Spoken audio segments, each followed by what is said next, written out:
Hello friends, welcome back to our channel. పాత నోట్లకు demand భారీగా పెరుగుతోంది. పాతకాలపు నోట్లు ఉంటే వాటిని భారీ మొత్తంలో కొనుగోలు చేసేందుకు కొందరు ముందుకు వస్తున్నారు. అయితే కొందరిలో పాతకాలపు నోట్లు, పాతకాలపు నాణాలు జమ చేస్తూ ఉంటారు. అలాంటి వారు ఓ వెబ్సైట్ ద్వారా వాటిని భారీ మొత్తంలో కొనుగోలు చేస్తూ ఉంటారు. అయితే మీ వద్ద ట్రాక్టర్ బొమ్మతో కలిగిన ₹5 నోటు ఉంటే మీరు కోటీశ్వరులు కావచ్చు. ప్రభుత్వం వేలం పాటల్లో కొన్ని పాత నోట్లకు భారీ మొత్తంలో నజరానాను ప్రకటిస్తోంది. అందులో 786 నెంబర్ గల పాత రూపాయి నోటు చాలా విలువైంది.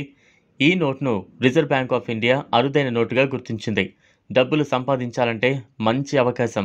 ఇలాంటి ట్రాక్టర్ బొమ్మతో ఉన్న ₹5 నోట్లు ఉంటే ఆన్లైన్లోనే అమ్మొచ్చు.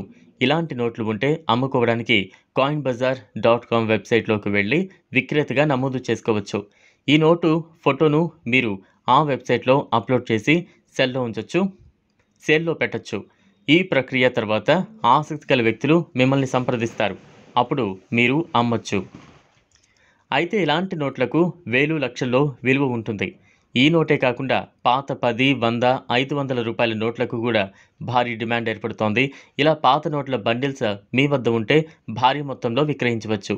అలాంటి నోట్లను మీరు సంపాదించినట్లయితే మీరు ధనికులు కావచ్చు.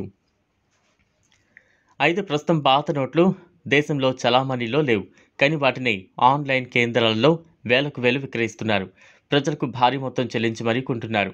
గవర్నర్ బీసీ రామారావు సంతకంతో ఉన్న ₹100 నోటును coinbazaar.comలో ₹16,000కు విక్రయిస్తున్నారు. అంతేకాదు 1957లో గవర్నర్ హెచ్ఎం పటేల్ సంతకం చేసిన ₹1 నోట్ల కట్ట ₹45,000కు అమ్ముడవుతోంది.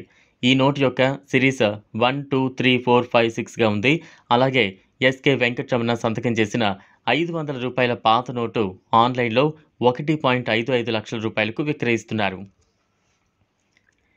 ఈ నోట్ల క్రమ సంఖ్య 1616తో మొదలవుతుంది. అలాగే ఎరుపు రంగులో ముద్రించిన ₹10 నోటును ఆన్లైన్ ప్లాట్ఫామ్లో ₹20,000కు విక్రయిస్తున్నారు. దీని క్రమ సంఖ్య 155863గా ఉంది. అయితే అఖిల భారత మీడియా నివేదిక ప్రకారం వెబ్సైట్ ఇటీవల ఇలాంటి పాతకాలపు నోట్లను అమ్మకానికి ప్రచారం చేస్తోంది. అయితే పాత నాణాలను, నోట్లను జమ చేసేందుకు చాలామంది ఇష్టపడుతూ ఉంటారు. కొంతమంది ఆంగ్ల కాలం నాటి నోట్లు, నాణాలను జమ చేస్తూ ఉంటారు. కొంతమంది స్వాతంత్ర్యం కాలం నాటి ఈ పాత నోట్లను, నాణాలను జమ చేసేందుకు ఇష్టపడుతుంటారు. అందుకే సాధారణంగా వీటి కోసం ఎంతైనా చెల్లించేందుకు కొందరు ముందుకు వస్తూ ఉంటారు. అందుకే కాయిన్ బజార్ అనే వెబ్సైట్ ద్వారా కొనుగోలు చేస్తూ ఉంటారు. చూసారు కదా, ఇది ఇవాల్టి వీడియో.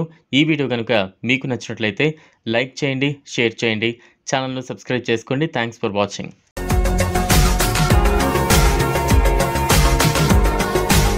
మరిన్ని అప్డేట్స్ కోసం మా ఛానల్ని సబ్స్క్రైబ్ చేయండి.